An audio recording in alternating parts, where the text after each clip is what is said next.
नमस्कार दर्शकों, बात आज के चैनल के कार्यक्रम टॉप 10 में आपका स्वागत है। मैं हूं कामिया साखला और पेश है अब तक की 10 बड़ी खबरें। बांग्लादेश का विशेष न्यायाधिकरण अपदस्थ प्रधानमंत्री शेख हसीना के खिलाफ आज सजा सुनाएगा। उन्हें पिछले साल सरकार विरोधी प्रदर्शनों के दौरान मानवता के खिलाफ अपराध का दोषी बताया गया था। सरकार अभियोजक ने इस मामले में हसीना को मृत्यु दंड देने की मांग की है। हसीना को सजा सुनाए जाने के ऐलान के बाद से ही उनके समर्थकों में गुस्सा है। इस दौरान छिटपुट हिंसक वारदातों की सूचना है। लाल किले के नजदीक हुए बम धमाके के मामले में पाकिस्तान के साथ अब बांग्लादेश कनेक्शन भी सामने आ रहा है। जांच एजेंसियों को इसके सबूत भी मिले हैं। सूत्रों की माने तो लाल किला बम धमाके से पहले बांग्लादेश में एक गुप्त मीटिंग हुई थी। पाकिस्तान आधारित लश्कर-ए-तैयबा कमांडर सैफुल्लाह सैफ ने ढाका में हिजबुल उल तहरीर के हैंडल और प्रतिबंधित अंसारुल्लाह बांग्ला टीम के सदस्यों, एक विस्फोटक विशेषज्ञ और 2 बांग्लादेशी सरकार अधिकारियों के साथ बैठक में हिस्सा लिया था। इसी बैठक में भारत में हमले के निर्देश जारी किए थे। बिहार में सरकार गठन का फॉर्मूला तय हो गया है। भाजपा जेडीयू के बीच 6 विधायकों पर एक मंत्री का फॉर्मूला लागू होगा। नीतीश कुमार 10वीं बार मुख्यमंत्री पद की शपथ लेंगे। भाजपा, जेडीयू, लोजपा, हम और आरएलएम को मंत्री पद मिलेंगे। सोमवार को नीतीश इस्तीफा देंगे और 20 नवंबर तक नई सरकार शपथ ले सकती है। सूत्रों ने बताया है कि शपथ ग्रहण समारोह में प्रधानमंत्री मोदी के अलावा कई बड़े केंद्रीय मंत्री और भाजपा शासित राज्यों के मुख्यमंत्री भी शामिल होंगे।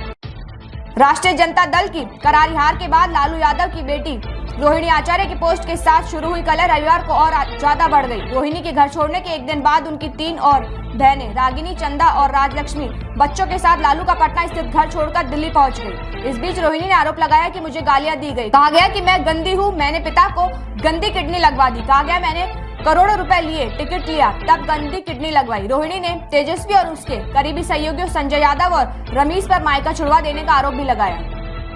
केंद्रीय गृह मंत्री अमित शाह 17 नवंबर को हरियाणा के फरीदाबाद में होने वाली उत्तरी जोनल काउंसिल की 32वीं बैठक में अध्यक्षता करेंगे। इस उच्च स्तरीय बैठक में केंद्र सरकार, विभिन्न राज्यों और केंद्र शासित प्रदेशों के वरिष्ठ अधिकारी भी शामिल होंगे। बैठक में क्षेत्रीय सहयोग, सुरक्षा, बुनियादी ढांचे और अंतर्राज्यीय समन्वय से जुड़े विभिन्न मुद्दों पर चर्चा होने की संभावना है।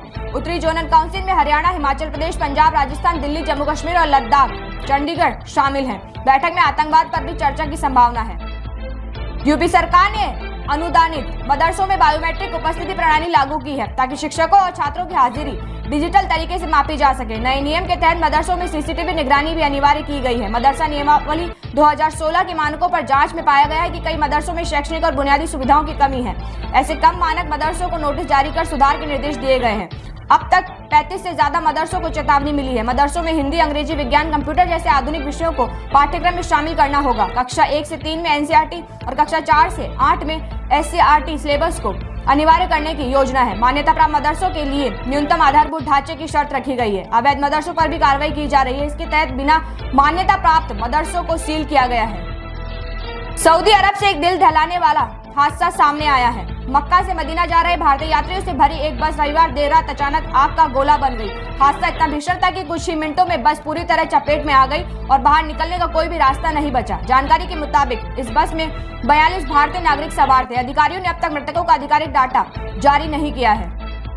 उत्तराखंड एसटीएफ ने डिजिटल अरेस्ट स्कैम का खुलासा करते हुए किरण कुमार नामक एक साइबर ठग को बेंगलुरु से गिरफ्तार किया है। आरोपित ने देहरादून और नैनीताल के लोगों को फर्जी सीबीआई अधिकारी बनकर 87 लाख रुपए की ठगी की। पीड़ितों को मनी लॉन्ड्रिंग में फंसाने का डर दिखाकर ये ठगी की गई। पुलिस ने आरोपित से कई इलेक्ट्रॉनिक उपकरण और दस्तावेज बरामद किए हैं। पुलिस जांच में सामने आया है कि साइबर ठगों ने नैनीताल और देहरादून के पीड़ितों को फर्जी सीबीआई और मुंबई पुलिस अधिकारी बनकर व्हाट्सएप वीडियो कॉल के माध्यम से करीब 48 घंटे तक डिजिटली अरेस्ट कर रखा था।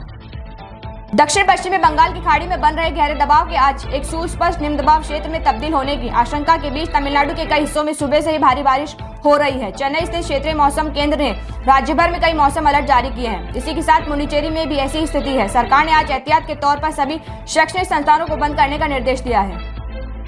मीडिया के साथ साझा किए मुख्यमंत्री सीतारमैया की यात्रा कार्यक्रम के अनुसार उनके अपराह्न 1:30 बजे दिल्ली पहुंचने की संभावना है। मोदी एवं सीतारमैया की बैठक संभवतः शाम 5 बजे होगी। बैठक के दौरान मुख्यमंत्री गन्ना किसानों के मुद्दे और महादई एवं मेघादंतु जल परियोजनाओं के लिए लंबित स्वीकृतियों पर चर्चा कर सकते हैं। सीतारमैया ने 6 नवंबर को प्रधानमंत्री को पत्र लिखकर गन्ना किसानों के मुद्दे पर उनसे चर्चा करने के लिए समय मांगा था। गन्ना किसान अपनी उपज के लिए 3500 रुपए प्रति टन कीमत की मांग को लेकर विरोध प्रदर्शन कर रहे हैं।